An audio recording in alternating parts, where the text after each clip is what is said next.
Selamat datang kembali di pembahasan mendalam kita. Hari ini kita bakal ngobrolin sesuatu yang kita lihat tiap hari, tapi mungkin nggak terlalu perhatiin detailnya. Wajah manusia. Betul.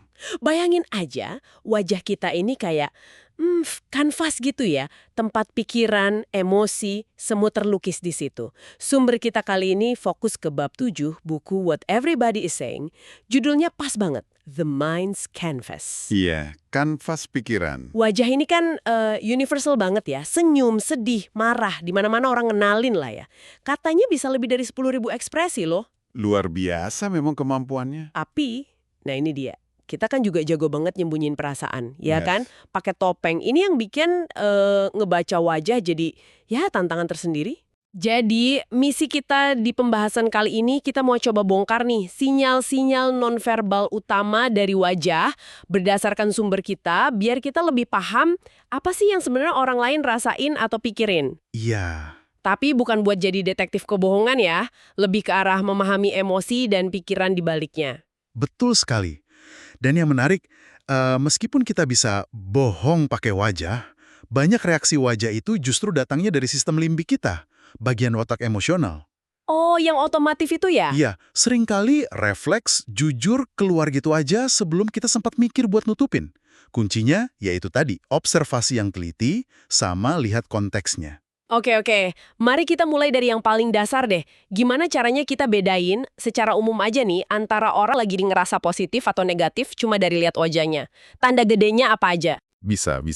Secara garis besar ya, ada polanya. Emosi negatif, kayak nggak nyaman, takut, marah, atau jijik, itu biasanya bikin otot wajah jadi tegang. Tegang ya? Kayak gimana tuh tegangnya? Tandanya bisa macam-macam.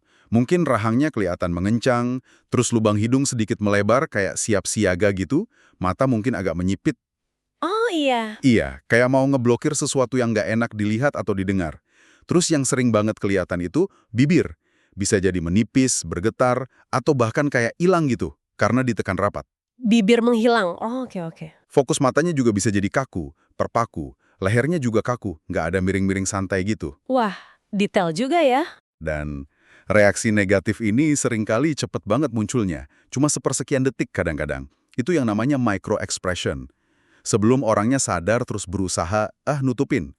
Pernah nggak sih ngalamin, lagi ngobrol, orangnya bilang iya-iya aja, tapi kok mukanya kayak kenceng gitu? Sering banget, apalagi kalau meeting ya. Ada aja kolega, misalnya si Bill gitu ya, bilangnya oke setuju, tapi rahangnya keras. Nah itu berarti sinyal nggak nyaman yang jujur ya. Bisa jadi. Itu sinyal dari limbik yang mungkin bocor. Nah, kebalikannya, kalau emosi positif, kayak nyaman, seneng, tertarik, itu justru bawaannya relaksasi. Lebih santai gitu ya. Ya, otot wajah lebih kendor, dahi halus, sekitar mulut rileks, bibir juga kelihatan lebih penuh, nggak keteken, area mata juga cenderung lebih, terbuka lebar. Oke. Nah, ada satu nih, tanda kenyamanan tingkat tinggi yang menarik banget dan katanya susah dipalsuin kalau lagi tegang. Kepala miring. Kepala miring. Iya, sedikit miring ke samping. Itu kayak secara nggak sadar nunjukin leher kita, area yang rentan. Itu sinyal percaya dan nyaman dari sistem limbik. Di buku itu disebut ada eksperimen di lift, orang kalau lagi nggak nyaman, desek-desekan sama orang asing, jarang banget miringin kepala. Wah ya juga ya, masuk akal banget. Berarti penting banget ya buat nggak lihat satu tanda aja terus langsung nyimpulin. Harus cari kumpulan sinyal ya. Tepat sekali, itu kuncinya. Jangan pernah menyimpulkan cuma dari satu kedutan alis atau senyuman sekilas. Kayak cerita di buku itu ya, yang orang dapat upgrade tiket pesawat. Dia kan coba nahan senyum biar cool, tapi kakinya nggak bisa diem, happy fit gitu.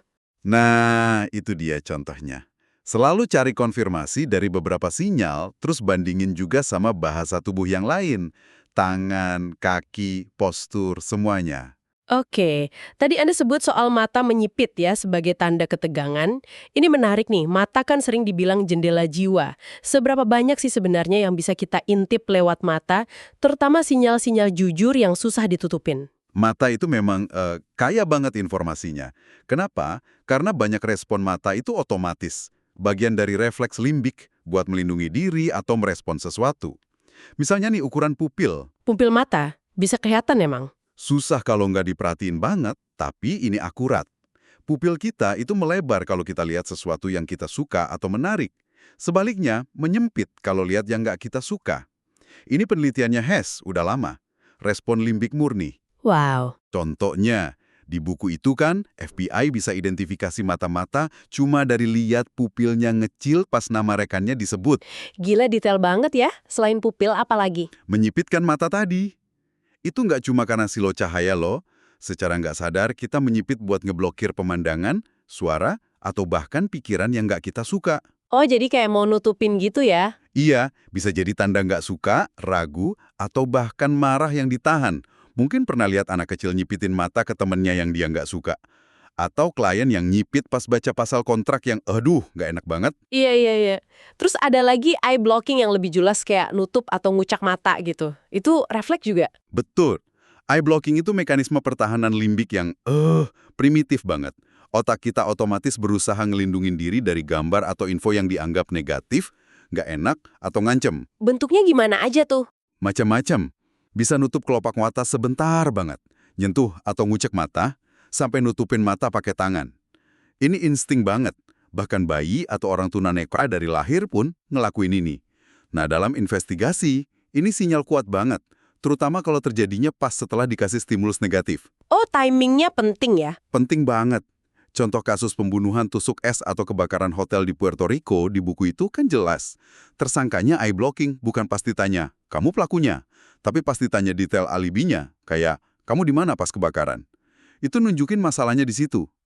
Eye blocking juga bisa nunjukin rasa nggak pede atau nggak nyaman yang dalam. Kebalikannya gimana? Kalau mata tiba-tiba melotot atau alis naik? Nah, itu umumnya sinyal positif. Mata yang tiba-tiba melebar kayak mata kilat atau flashbulb eyes, itu biasanya nunjukin kaget yang senang, minat tinggi, atau ketertarikan. Oh gitu? Alis naik juga sering dihubungin sama perasaan positif, percaya diri. Kayak gerakan melawan gravitasi gitu. Sebaliknya, alis turun cenderung negatif, kurang pede, atau nunjukin kelemahan. Terus soal tatapan mata. Kalau orang natap langsung terus-terusan artinya apa? Terus kalau orang lihat ke samping pas ngomong, itu dia bohong atau nggak sopan gitu? Tatapan langsung itu bisa macam-macam artinya.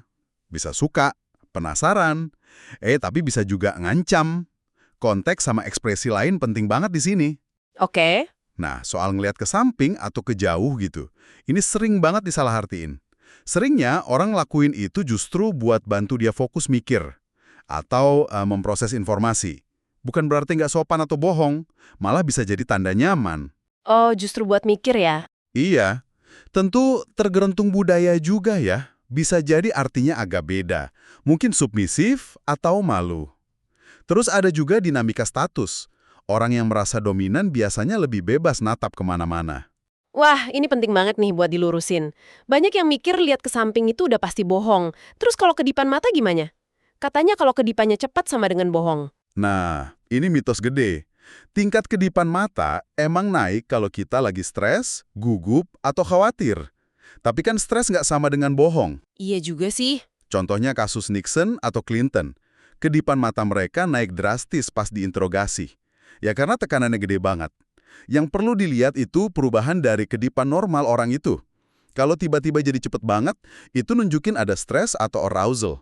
Tapi penyebab stresnya bisa macam-macam. Oke, jadi bukan patokan mutlak ya? Bukan, ada juga getaran kelopak mata yang cepet banget, eyelid flutter. Itu biasanya nunjukin orang lagi berjuang di dalam hati. Kayak nggak suka sesuatu tapi susah ngomongnya. Satu lagi soal mata, lilikan sinis atau yang disebut looking askance. Ah iya, itu kombinasi kepala agak miring atau nyamping, terus ngelirik gitu.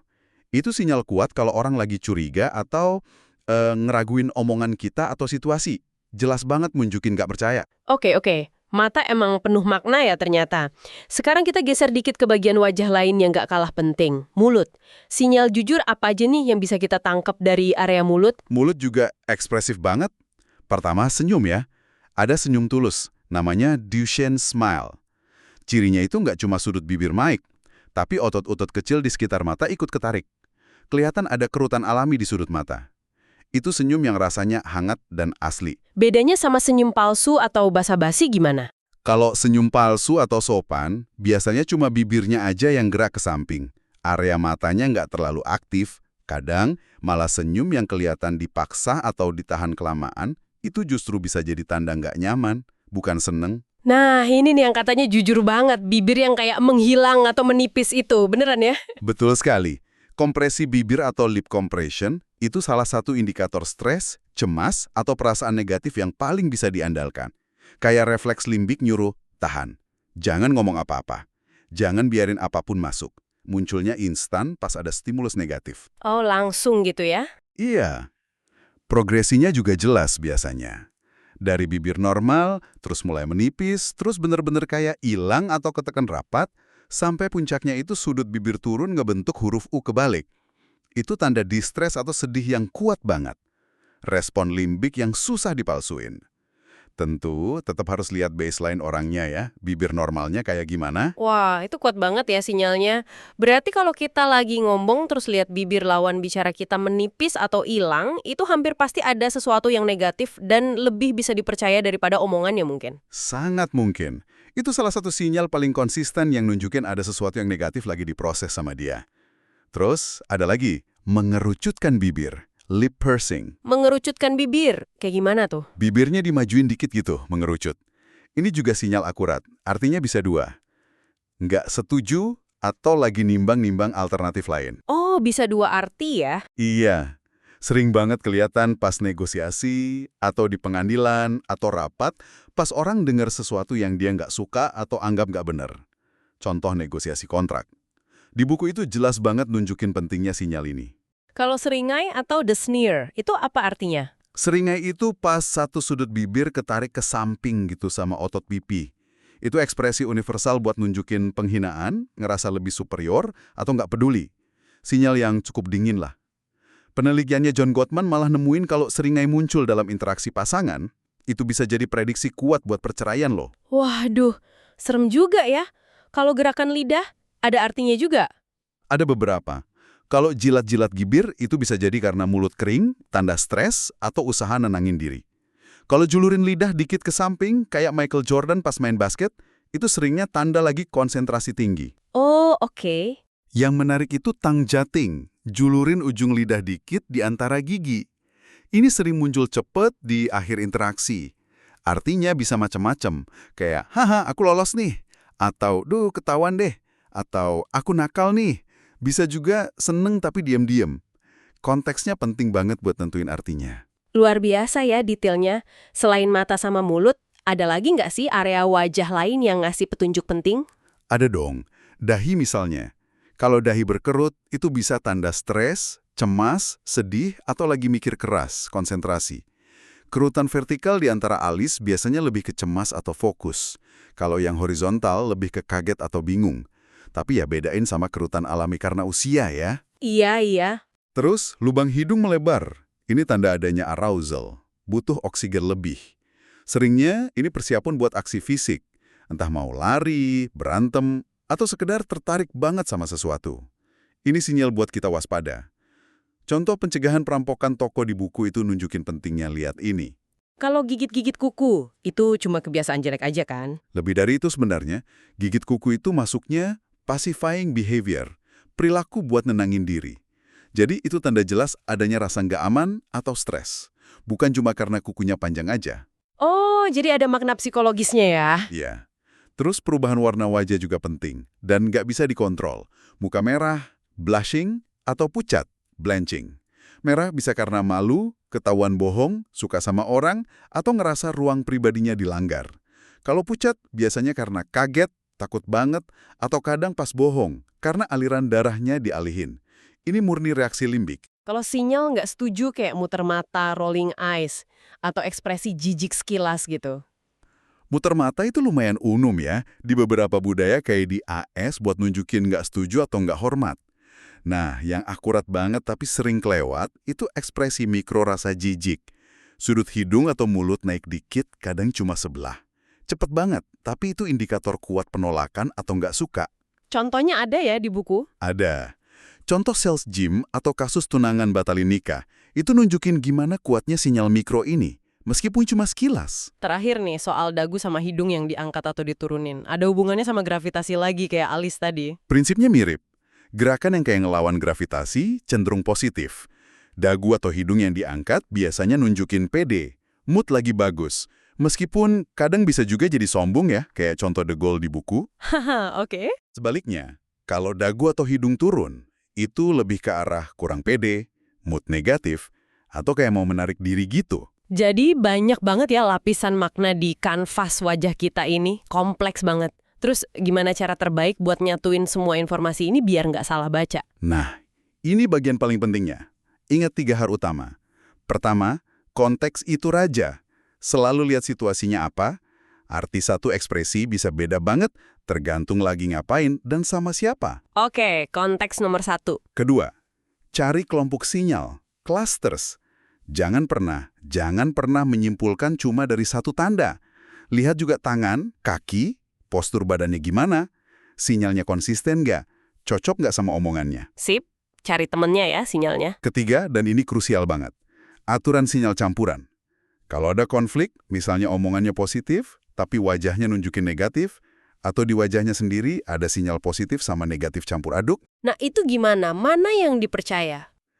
hampir selalu percayai sinyal negatif. Kenapa? Karena reaksi negatif itu seringkali refleks limbik yang jujur, yang bocor duluan sebelum sempat ditutupin pakai topeng sopan santun. Bibir menipis sekilas, mata menyipit dikit, itu seringkali lebih jujur. Oh, jadi yang negatif itu yang lebih asli ya, seringnya? Seringkali begitu, terutama reaksi awal yang cepat. Itu bocoran dari sistem limbik yang perlu kita perhatikan banget. Dan tentu aja, yang terakhir, ya latihan. Makin sering kita sadar dan ngamatin, makin tajam kemampuan kita nangkap nuansa ini. Bisa juga coba tiruin ekspresi yang kita lihat, biar ikut ngerasain emosinya. Wah, mencerahkan banget ini. Wajah emang jendela emosi yang kuat ya. Tapi kita juga harus ingat kalau dia bisa juga nipu atau nyembunyiin. Tepat sekali, makanya validasi sama bagian tubuh lain itu penting banget. Dan ingat, pengetahuan ini tujuannya bukan buat ngehakimi orang ya, tapi buat bangun pemahaman yang lebih dalam. Biar komunikasi kita lebih autentik, lebih nyambung sama orang di sekitar kita.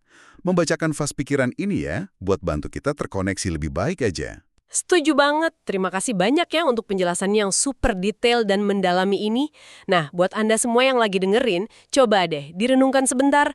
Setelah dengar obrolan kita tadi, seberapa sering sih Anda sadar sama lukisan di kanvas wajah Anda sendiri pas lagi ngobrol sama orang? Dan mulai hari ini, mungkin ada satu ekspresi wajah orang lain yang bakal Anda perhatiin lebih teliti buat nyari bocoran jujur dari sistem limbik mereka. Coba pikirin ya.